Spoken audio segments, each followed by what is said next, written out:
mile underground, near the city. 3 magnitude 5 earthquakes damaged highways and homes.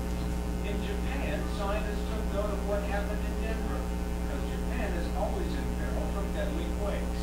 A then young seismologist named Masakazu Otaki drilled an experimental well in Japan and injected water into it. 50 quakes happened.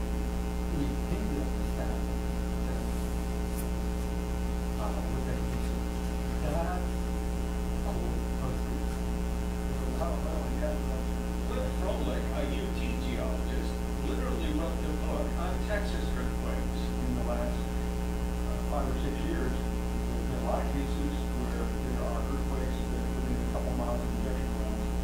Quite credible evidence that a lot of these cases that the injection is related to that. An injection waste disposal well is a product of oil and gas drilling.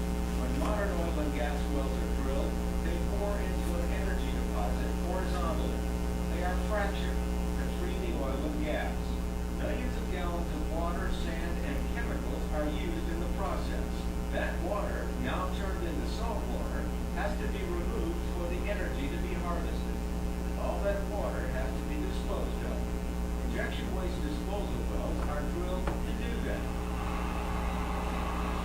There are dozens of waste disposal wells in North Texas where thousands of gallons of frac waste are pumped back into underground formations. This injection waste disposal well in Tarrant County is permitted to inject more than 1 million gallons of salt water a day, about 2 miles deep. Waste trucks from many wells bring their frac waste here, where the salt water is separated and pumped underground.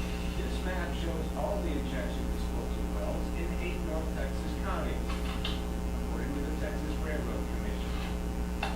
Each is permitted to pump a certain amount of waste to a certain depth, depending on the geology of the location. Alright, so that was the basics of the video. I wanted to show the part where he was talking about it and actually where he visited the waste disposal well, because that was the one that I helped him find to go look at, as well as the map. That was what I helped him put together. So I thought that was exciting. And it was really cool being able to be a part of such an exciting story because so many people were worried about it, and learning about it was really cool. So then after that, we moved on to our final product, which is the project that you work on for the rest of the year. And so for that, of course, since I was doing journalism, I wanted to do a story to get real-world experience. And it's been such a cool experience, just getting to see what the process of creating a story truly looks like. The things that I wanted to cover were that, writing a story, getting real-world experience, conducting interviews out in the field, getting an experience in front of the camera, getting to see how that feels, networking, and learning how the whole process itself unfolds, learning how to handle the situation. And so we worked on putting together an idea for a story. I wrote out a whole list of different ideas that we could go after, and we ended up deciding on looking into the urbanization of Frisco. I'd had a lot of big ideas about the foster care system and abortion and things, and he just said with the amount of time we have, we probably wouldn't be able to cover anything to that extent, and we would be able to dive in deeper in the story-making process by going after something smaller. So I was like, well, I do care about the environment and animals and that kind of thing, so it would be a fun experience to be able to talk about the urbanization of Frisco and the effects it's been having on the wildlife in the area.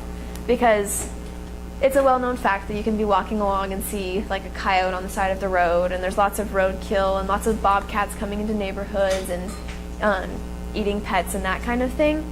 So I was interested in looking into all of this and seeing if there was a specific reason that this occurs more often in Frisco than in other areas in the Dallas County. And so that was that's where the story began. So the first step in creating a story is gathering your information, and that comes from interviews, hearing people talk about it. Research is a huge part too, but interviews is where you get like the primary sources for your story. And so it's important to gain information from all sides. So we wanted to make sure we talked to people who are maybe angry that the wildlife is in Frisco. Maybe they had like a pet hurt or something along those lines. We wanted to talk to people who are trying to protect the animals and are frustrated by the amounts of different like regulations being put, we wanted to talk to someone with the city to kind of get an idea of what's really going on, and then just to kind of grow from there. And so I started looking around. One of my best tools ended up being the Nextdoor social media website that my mom is on, and it kind of connects people from a bunch of different areas and neighborhoods in Frisco. So I typed up on there that I was doing a story on wildlife Frisco, and if anyone had a really strong opinion about urbanization or has had personal experiences with the animals, if they would be willing to help me out. And it was funny to me. I kind of got a picture of the whole idea of people not liking what you're talking about in journalism, because a lot of people blew up and were like, well, make sure you don't make the animals look like the bad guys because it's Frisco who's coming and taking away their home, and they were here first, and all of this stuff. So I had to go back on and clarify and be like, I'm trying to get this from a full circle angle. I'm not going to make the animals look evil or anything like that. But it was interesting, even on such a small story, that people could get so fired up. So it kind of gave me a very little taste of what it will be like in the future if I go into this field. So my first interview was with a woman whose pet rabbit was eaten by a bobcat that jumped over her fence, and it all happened in front of her kids. And so she has very strong feelings on the fact that there should be better regulations or better security to keep the animals out of neighborhoods.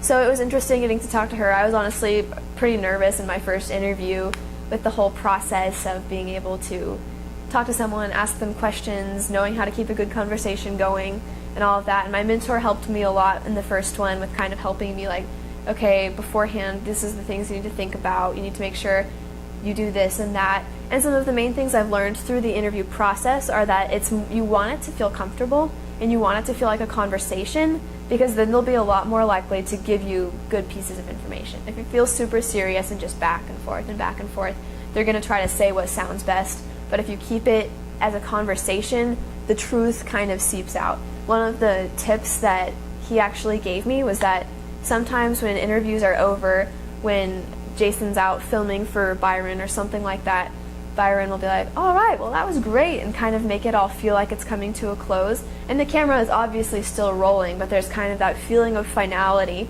And then the person at that moment will say something like, yeah, man, it's just crazy. I'm so miserable there, or something like that. And that's the piece, that little soundbite is what you're looking for. And so he explained little tips like that. Or how another thing that I struggle with is when you're having a conversation with someone, you want to constantly be like, oh yeah, oh cool, and interjecting. But for a good soundbite, you don't want your voice in it. And you feel awkward if you're just like silently standing there because you feel like the person feels like you're not really listening or something like that, or that you're just judging what they're saying.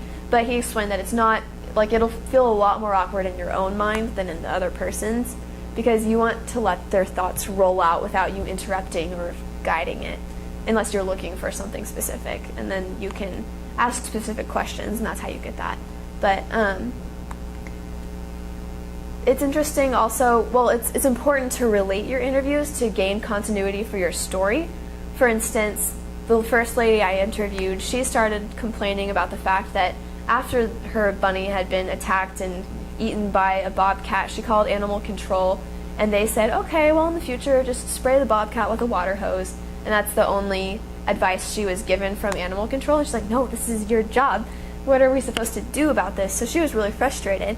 And then we made sure to carry that fact over into our other interviews with a lady involved in city planning, and then a lady running for council in Frisco, and an urban biologist, and kind of asking, like, is this an actual good piece of advice, or was that not the best piece of advice that they could have given her? And we got mixed reviews, but it helps to have the different perspectives on one issue like that. So that might be a big key point in our story. It's also necessary to gain images. Like on the first interview, she explained that the bobcat has also been seen on the playground in our neighborhood, and we were really close to there, so we thought it would be a really good image to actually have the playground. So I went and took some panning shots of the playground so that we can involve that in our story. Another cool thing, it's hard for me because it's more like improv than reading off of a script, is doing a stand-up, which is basically when you see a reporter on the news giving a little debrief about what the story is about to be about. That's called a stand-up, and more often than not, those are just made up on the spot. And the reporters just kind of say something that introduces you to the idea and hopefully gives an idea of what the story is going to cover. So we did stand-ups before and after each of the interviews, so that we have like plenty to choose from and can be used throughout the story. And I am such a long-winded person that when I would talk, I would make these long paragraphs and long sentences, and he was just trying to explain, like, no, short and concise, because then we can use it more in different places, and it's more easy to be changed up and all of that. So that's been interesting, and also I'd sometimes get up there and be like, I have no idea what I'm going to say. He's like, just start talking, and we'll take multiple little takes, and it will come to you. It'll come together. So when we were interviewing the urban biologist, I ended up doing probably 6 or 7 before I was able to finally do one that we thought was, oh, okay, that one's actually good. But before I was like, well, I'm here with an urban biologist, and kind of, it went from there, and we were able to kind of piece it together. So the interviews are crucial to the story, and they define what your story is going to be. Another part of the process is logging your videos. Once you have those videos from the interviews, we would always do that. Like, we would have an interview, then the next week I would log the video, and we would plan, and then I would have another interview, then we would log and plan. And logging is the process of writing down all the key facts from your story or from your interview.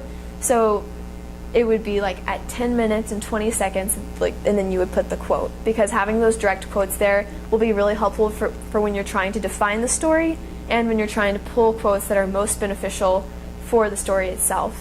And so having it all listed out, it also gives you more of an idea of everything when you get to watch it again and see, like, okay, this is what I really gained. So it's a huge part of the process. The final point in making the story is, once you have all this information, is putting it together and writing. And this is a hard process, because after you have all this information, you started with a simple idea, and then you just have so much spread out information.